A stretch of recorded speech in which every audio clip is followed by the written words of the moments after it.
Welcome to the Diocese of Paisley podcast, which comes to you this evening from St Francis in Port Glasgow for the 50th anniversary celebrations of the church. I'm Yvonne O'Hara. And I'm Vanda Kettelhut. We're going to be speaking to past priests and parishioners of the parish to hear what the highlights of the past 50 years have been and the hopes for the next 50 years. The evening started with Mass before a chance to catch up and share memories over a cup of tea.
My name is Father Jonathan Whitworth. I'm the recently appointed parish priest here at St Francis of Assisi in Port Glasgow. I took up my appointment on the 7th of September this year. It's the first time I've been a parish priest, so all of this is absolutely new to me. So to be able to celebrate a 50th anniversary of a church building in the first parish in which you're parish priest alongside Holy Family is a particular privilege of mine. And did any of the past parish priests pass on some words of wisdom to you? Every single one of them that I've spoken to that are still with us have all said the exact same thing, that there is something about the faith in Port Glasgow, and it's so true. It's an immediate warmth, an immediate welcome. People are so quick to do 1,000 different things. They're so creative, full of faith, full of enthusiasm, and it's a privilege to begin here as a parish priest for the very first time. Tell me exactly why you're celebrating 50 years of the church you're building. Because in our Catholic faith, we recognise that our parishes, our churches, are not simply bricks and mortar. I mean, they are critically important. That's why we try and maintain them as best we can. But above all, our parishes are organisms before they're organisations, So for 50 years, within these hallowed walls, the sacraments of the church have been celebrated. And so it's right that at that 50 years milestone, we stop, give thanks to God above all, and then give thanks to God for all of the individual souls that have received His sacraments of grace throughout the course of these 50 years. So for example, by happy providence, on Sunday of this coming week, the 22nd of December, which is the actual formal anniversary of the church building, a couple will be returning to Mass here to renew their marriage vows, and they were married here 50 years ago today. So it's a beautiful thing to know that we're going to be able to celebrate that couple returning to. So that's what I mean when I say that it's an organism, more than it's simply the celebration of the bricks and the mortar, even though they're particularly long-lasting here, which is a happy complaint as a new parish priest. Are there any parishioners still here that were here from 50 years ago? I'm delighted to say that the man who laid the very first brick on the construction of St Francis's and the last is still a parishioner and still laying bricks in actual fact. So he was a newly taken on apprentice, and this was his first job that he was involved in. So he was asked as a young 16-year-old, would you lay in the first brick? And he also laid in various bits and pieces as a little time capsule underneath where the Sacred Heart altar is. So it's beautiful to know that he's going to be here to celebrate tonight's Mass of Thanksgiving, and he still attends and reminds me regularly, I'm the individual that put in the first brick, and he is all the things that are buried underneath the church, holy medals and everything, so it's fantastic. My name is Anne Graham, and I come from Port Glasgow. I've been a parishioner of St Francis for 48 years, and it has been very much the focal point of my life. Very much involved in the parish. It is a wonderful community, and I'm just so pleased to be part of it. What kind of things have you been involved in the last 4 or almost 5 decades? Oh, there's been so many things. My children have been baptised here. Not all of them, but some of my children baptised here. Made their first communion, confirmation. My son was married here, my oldest son. My husband and I have had anniversaries. Our 40th anniversary was a big thing here. We got a lovely blessing.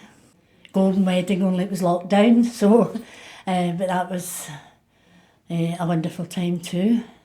What have been some of the memorable events that have taken place here at St Francis over the last 40, 50 years that you can remember being part of? Oh, part of the UCM's anniversary, 25th anniversary, was a wonderful experience. We had a lovely meal with the bishop and former leaders of the UCM and from the Paisley area. They come down from different areas of UCM. It was a wonderful occasion.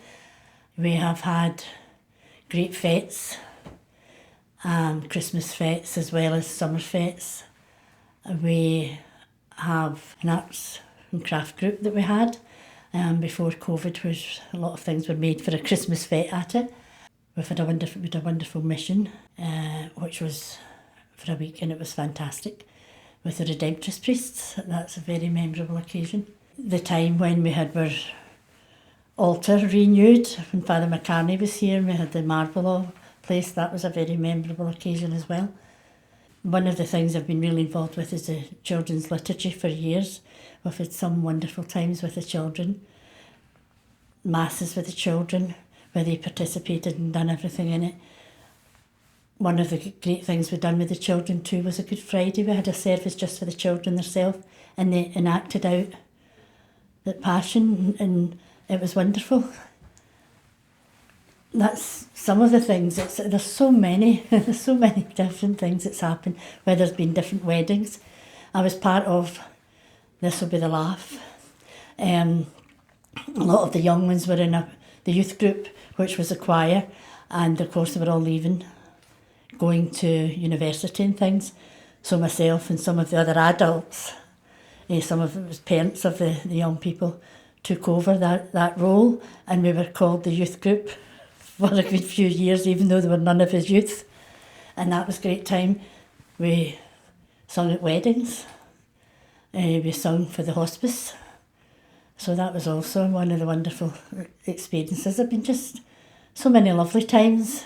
Some sad times too, because again, where you've lost some parishioners that you've known for years and things, but I think it's been a wonderful community, and we all kind of work together and work with each other. I've helped out with the funeral breakfasts and things like that as well.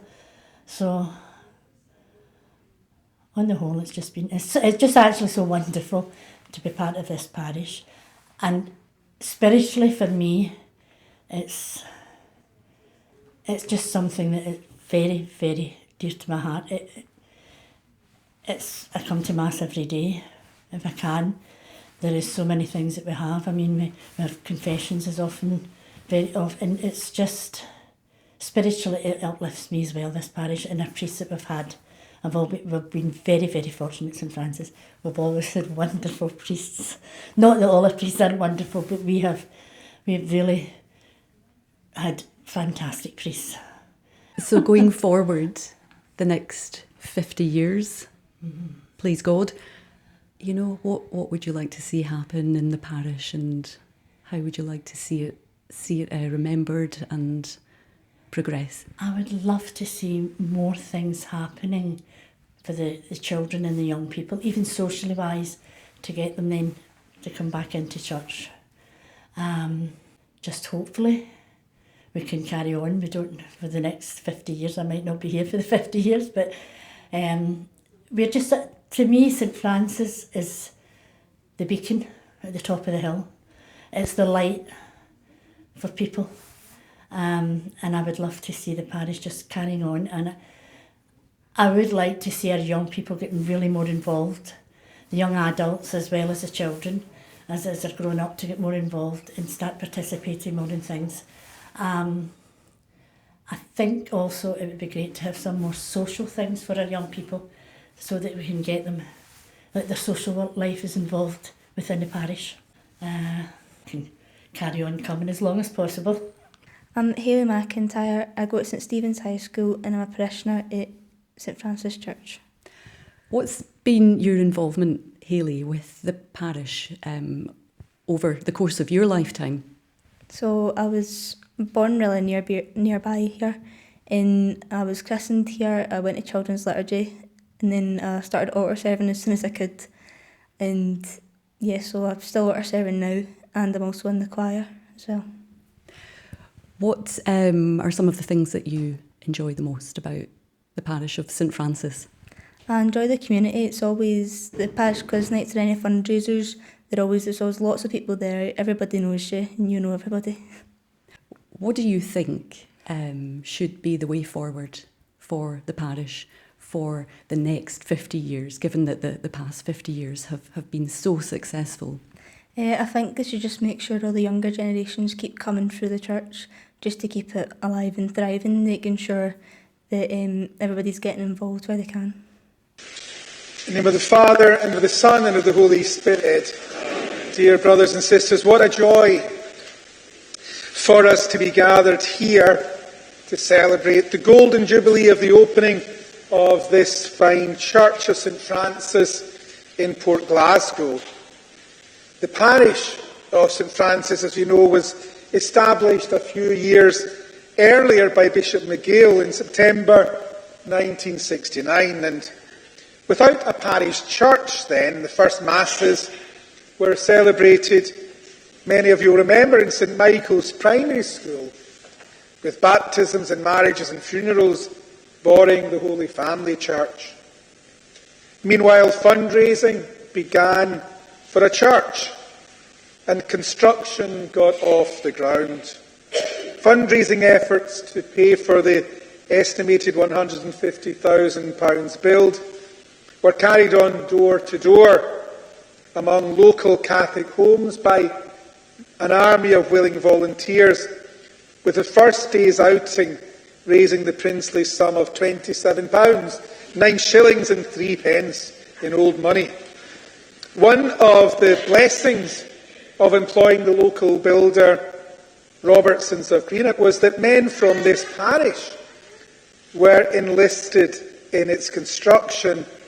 And I'm sure you've heard the tales of James Gemmell, employed in the build alongside other men of the parish. At the tender age of 16, James left school and presented himself to the Robertsons' yard on the first day of his working life in the construction business, and within an hour he was dispatched here to the St Francis job, where he rose steadily from tea-boy to brickie and laid his very first brick, can you imagine, in these foundations 10 feet below the Divine Mercy picture, and safely ensconced in the walls too as a time capsule he made of holy things, medals, spare coins, and a newspaper report of the Celtic versus Athletic Madrid European Cup semi-final,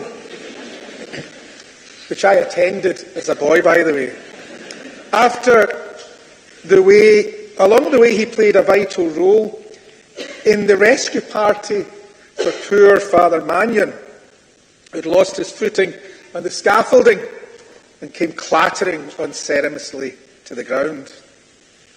As the church and the grounds were coming to completion, Jimmy's co-worker, Tommy McAlindon, remembering how Jimmy had laid his first brick on the project, handed him the very final brick and the honour of laying it so that St Francis was complete. 50 years later, Jimmy still attends Holy Mass as a proud parishioner, member of St Francis St Vincent de Paul, and the church still stands tall in testimony to the craftsman and that of his craftsmanship and that of his co-workers, foreman John Devaney, ganger Hayley McIntyre, charge-hand bricklayer John McLeese, brickies Jimmy Dunn, J. Percy, Liam Duffy, Tommy McAlindon, George Proctor, Billy McAllister, Mick Doyle, Old Hector, and James Gemmell, apprentice. And so, on the solemnity of the Immaculate Conception in 1974, the new St Francis Church celebrated its first Masses ahead of the official dedication by Bishop McGill to serve a Catholic population here of 1,900 souls. In no time, you may remember, parish life was up and running with the St Vincent de Paul in 1975 and the UCM in 1978, while the Sisters of Our Lady of the Missions moved from Greenock to make up the teaching staff in St Francis School. We thank God for the parish priests who led us well over the years, Fathers Tom Mannion and Tom O'Connor, Felix McCartney and Danny McLaughlin, Joe Burke and Joe Balmer, Ian Patton, Matthew Carlin, and now Father Jonathan Whitworth, with their assistant priests, Father James Cunningham, Dennis Sheehan, Kevin New and Vincent Byrne, and Deacon John Keenan. Over those 50 years, brothers and sisters, St Francis proved a quite astonishing breeding ground for vocations to the priesthood in Fathers Michael McMahon and Andrew Coleman, Ian Stevenson and young Ryan Black, as well as vocations to the religious life. And it's lovely to see Sister Placida, Jane McCann here, and also Brother Peter Jennison, a Montfort brother, who made their professions here. Such happy memories, brothers and sisters, and such a fond past on which to look back. Those were heady days where the people of this area looked forward, similarly to the people of Israel in the prophet Isaiah's time that we heard in the first reading, to days that would come in which the Lord would raise up a righteous branch here at the top of the hill of the Port. And in that people he would reign as their king and deal wisely with them in justice and righteousness, so that they could live their faith securely and be saved. We now thank God for our parents and grandparents who founded and built up this parish in loving obedience to God and in his good favour, while finding in the Lord a God who is faithful to them and his promise of goodness to them. We echo Jeremiah's praise of the Lord of these past years, the Lord who brought up his people to this land. Yet, brothers and sisters, Jeremiah is not just a prophet of a happy past, but is sent by the Lord especially to be a herald of even better years to come, of a God who plans to lead us, their children and heirs, home, to build up our parish to heights not yet seen, as Jeremiah says, to lead their offspring to dwell again with abundant fruit in their own land.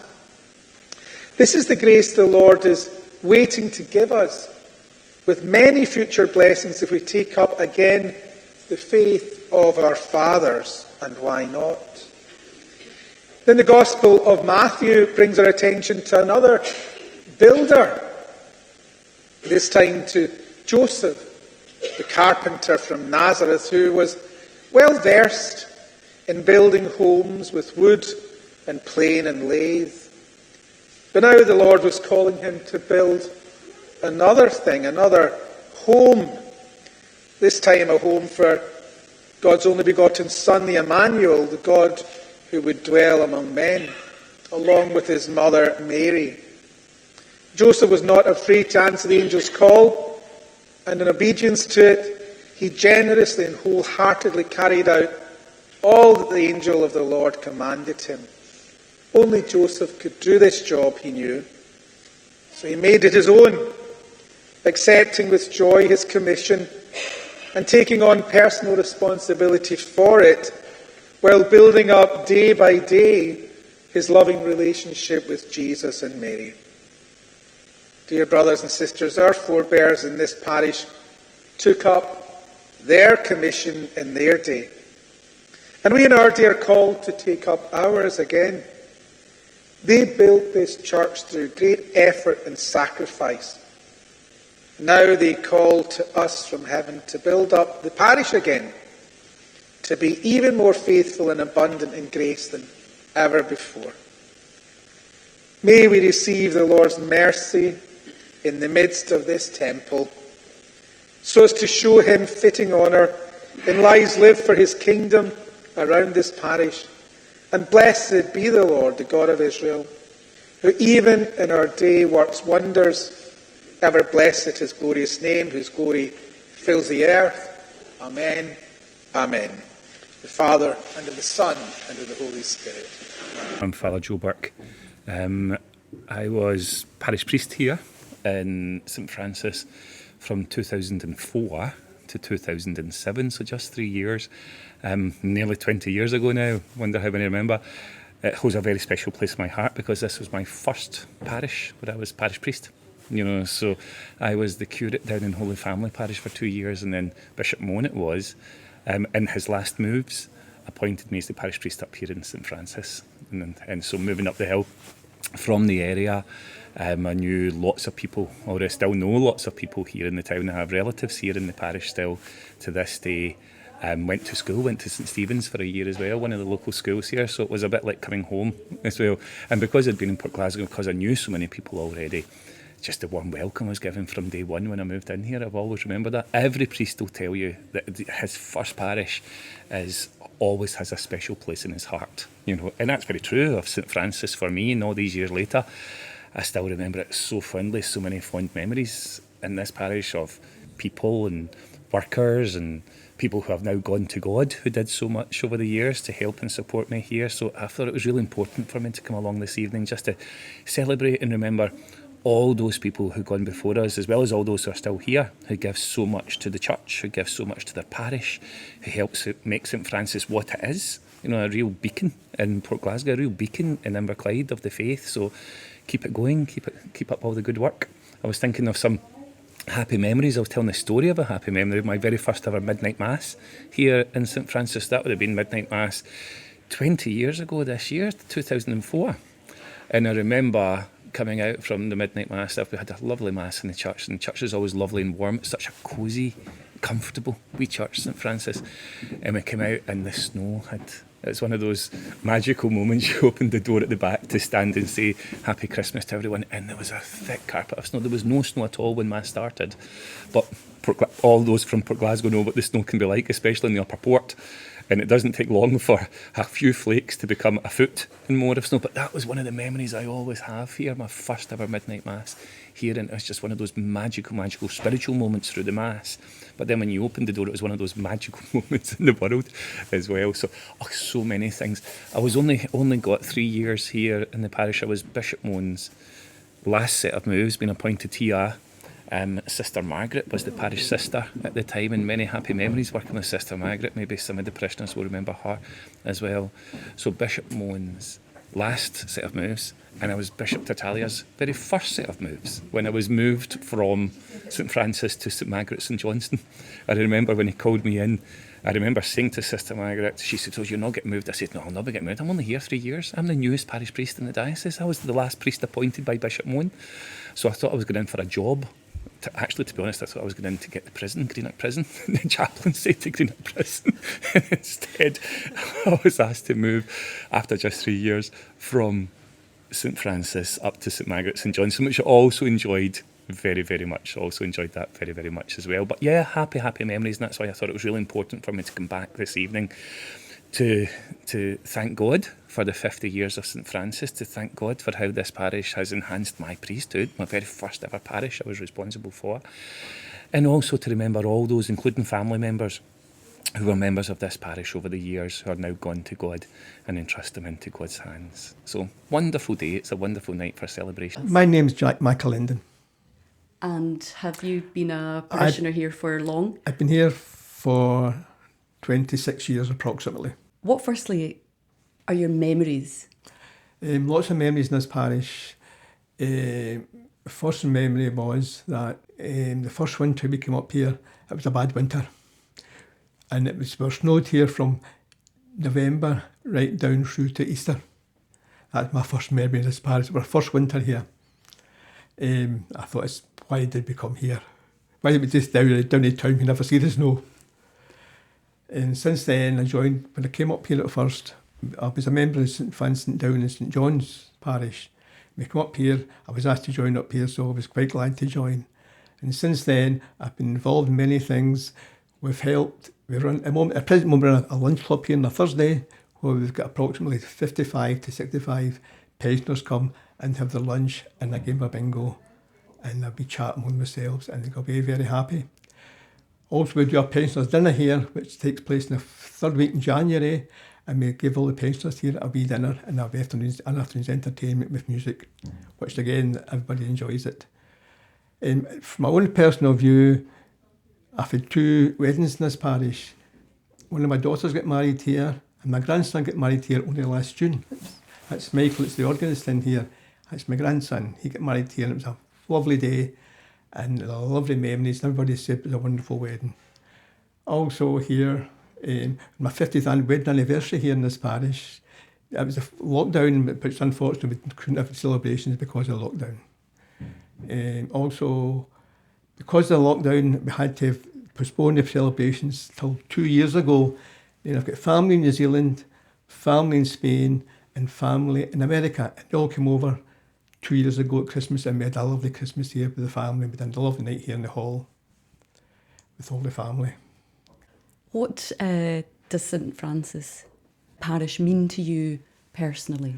It means quite a lot because I've settled my roots here, and the family all live around here, except for two of my family live abroad, and we're all quite close. We all go try and get to Mass together, we attend the sacraments together here, and we take part in all the social functions that take place in the parish. And going forward, to make the next 50 years as successful as the past 50 years, what kind of things do we need to do? We have to remain united, and we have to keep saying our prayers, because the world is getting a terrible place. There's all kinds of upheaval in the world, plus a lot of secularism that goes on now. We notice at church now there's not so many young people come to Mass. I'm talking about the age group between maybe 25 to 40. They're not coming to Mass for some reason. So I hope that doesn't drift into the next generation, because as you know, we're all short of priests, and at the moment in this parish we've got a priest that has to split aside between this parish and the Holy Family parish. So I hope maybe more priests to alleviate that problem. My name's Canon Joseph Balmer, just made a canon recently. I was here in St Francis 2007 to 2013, and I left here to go to South Africa to work in the missions for 2 years, which was probably one of the nice memories, was the way the people cooperated with me and going to the missions, raising loads of funds. And I was able to leave here with over £4,000 to take to the missions, and also they gave me a presentation with another £4,000. So that did sterling work for the missions. You know, could build churches and things like that, things that we would take for granted. And we can build a church over there for £4,000, you know, £8,000. So it really advanced the mission in Africa, but also it shows the universality, you know, of the church. Like, we don't realise doing our wee piece here in Port Glasgow extends the church further apart. So most happy here to be parish priest. Enjoyed my time thoroughly.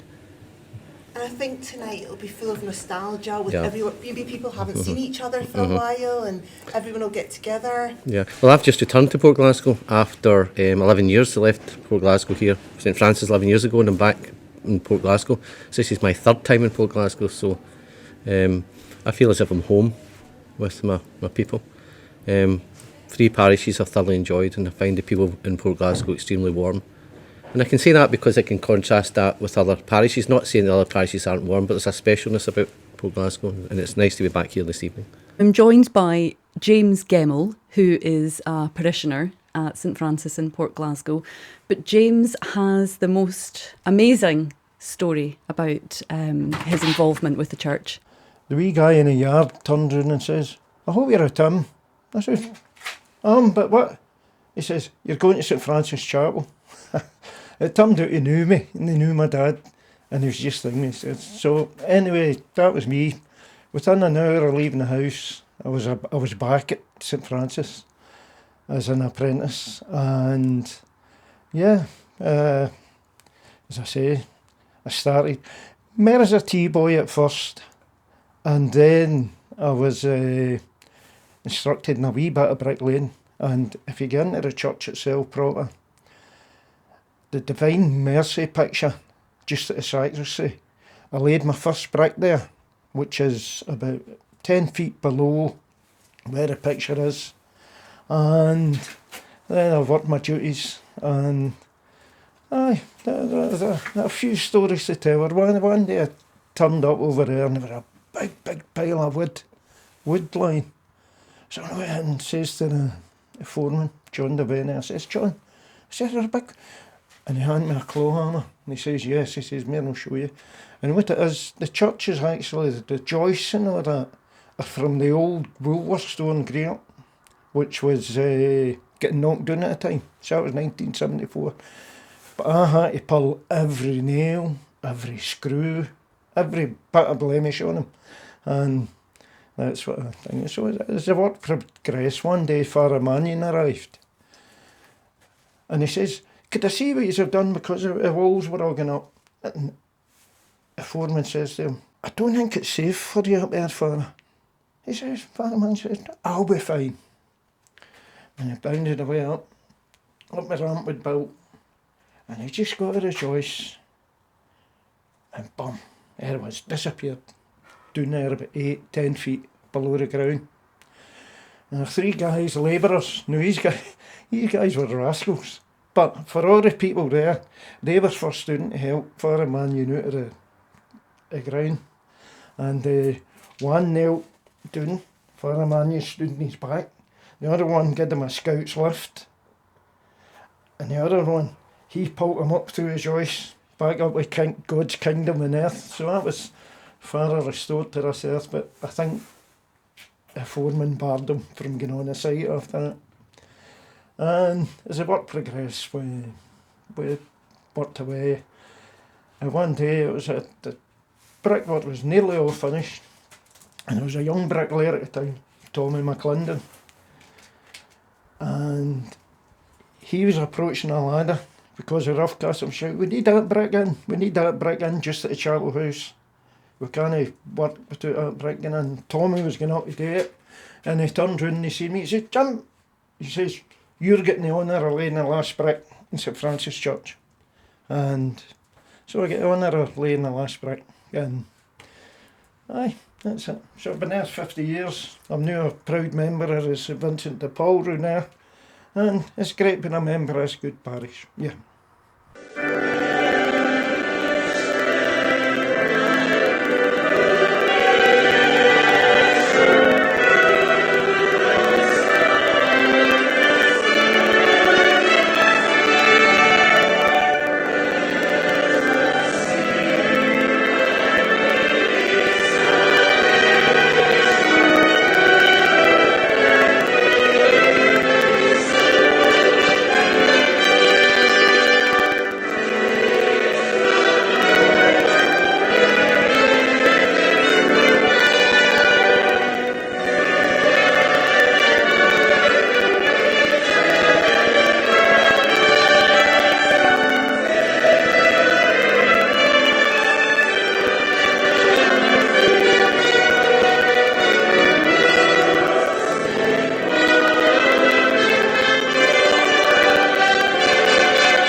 We hope you enjoyed our podcast. Please leave a review from wherever you're listening. Until the next time, it's goodbye from me, Yvonne O'Hara. And me, Vanda Kettelhut.